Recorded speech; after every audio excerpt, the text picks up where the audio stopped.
vais commencer par un chiffre. 250 000. 250 000, c'est le chiffre de réfugiés rwandais qui sont recensés dans l'est du Congo à l'heure actuelle. Qui sont recensés, ça veut dire recensés un à un. Donc ce qui veut dire qu'il y en a beaucoup plus, parce qu'il y en a qui n'ont pas eu la chance d'être dans des endroits atteignables. Ces réfugiés, pourquoi j'en parle? Beaucoup d'entre vous, vous avez vu l'actualité. Aujourd'hui, ils sont en danger, comme ils l'ont été depuis 1996, lorsque les camps de réfugiés ont été attaqués. Aujourd'hui, ceux-là même qui ont massacré entre 250 et 600 000 réfugiés rwandais qui étaient au Congo, aujourd'hui, ils ont la permission de la République démocratique du Congo de retourner, terminer le boulot. Ça veut dire quoi? Ça veut dire que des organisations telles que la DMI qui ont massacré ces réfugiés, aujourd'hui, ils ont le droit d'aller exterminer des survivants, effacer les preuves et faire disparaître tout témoin gênant.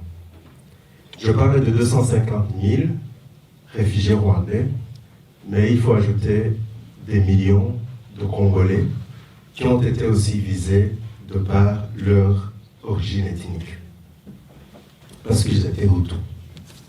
C'est une réalité aujourd'hui avec laquelle nous devons vivre, et beaucoup d'entre nous qui avons suivi les moments de ces massacres savons à quel point le monde entier a été démuni.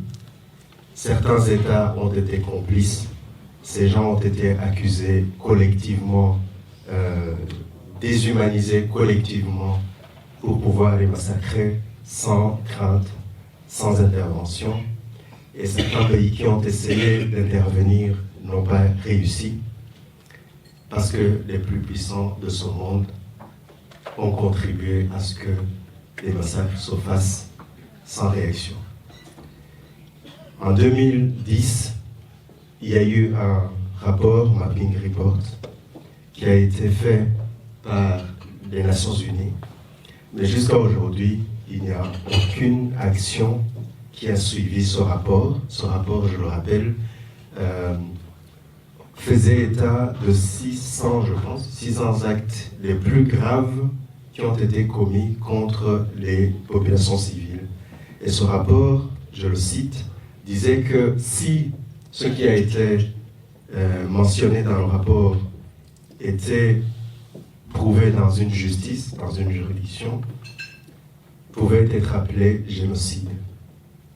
Pour vous dire à quel point on parle d'un drame humain, d'un drame de l'humanité entière, qui n'a pas de frontières, qui n'a pas d'ethnie, qui n'a pas de religion ni de politique, mais que ça regarde nous tous en tant qu'êtres humains.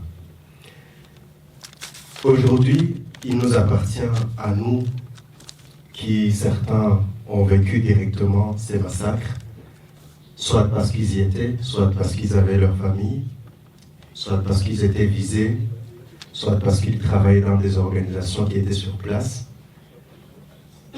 Nous sommes les premiers à être visés pour parler, pour que ces gens-là ne revivent pas des massacres qu'ils ont vécus à cette époque et des épisodes qui ont suivi par après, que ce soit par l'armée rwandaise, puisqu'on parle bien de l'armée rwandaise qui les a massacrés, que ce soit par les milices pseudo-congolaises, mais qui sont à la solde des mêmes militaires rwandais. Je ne devrais même pas dire des militaires rwandais, je devrais dire les militaires du FPR, parce que les Rwandais, c'est un peuple paisible, malgré tous les drames qu'il a pu connaître par le passé. Ceci dit, même si on peut s'attendre à ce que les mêmes puissances réappuient encore, puisque nous connaissons les raisons qui sont derrière, qui sont purement économiques, commerciaux. Aujourd'hui, beaucoup lèvent leur voix pour que ça ne se répète pas. Donc nous avons une base sur laquelle travailler.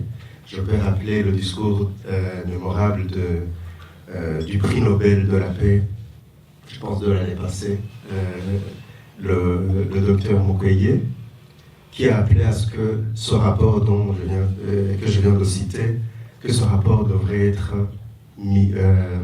suivi par une juridiction internationale pour que ces crimes soient jugés.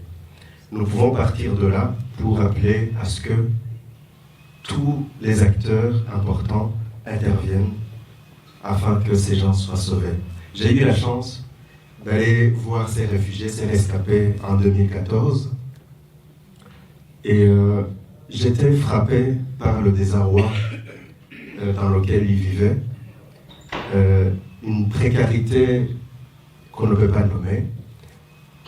Pour la petite histoire, j'avais rencontré un père de famille qui n'arrivait plus à se lever parce qu'il avait la malaria. Il avait la malaria depuis 2 semaines. Il se battait contre cette maladie. Mais il disait, si j'avais seulement 3 comprimés, ça pourrait passer. 3 comprimés. 3 comprimés, ça ne coûte pas $1. Mais ça faisait 2 semaines qu'un père de famille ne pouvait pas les avoir pour survivre. Je n'ai pas pu avoir ces nouvelles par après. Sur place, j'ai essayé de faire avec les moyens que l'association qui m'avait envoyé m'avait donné. J'espère qu'il a pu survivre. Et après cela, on a organisé quelques récoltes annuelles pour les aider. Ça reste très minime par rapport aux besoins. Mais c'est pour dire que chaque action peut compter. Si même $1 peut sauver une personne, vous pouvez imaginer ce que nous pouvons faire tel que nous sommes ici. C'est très important.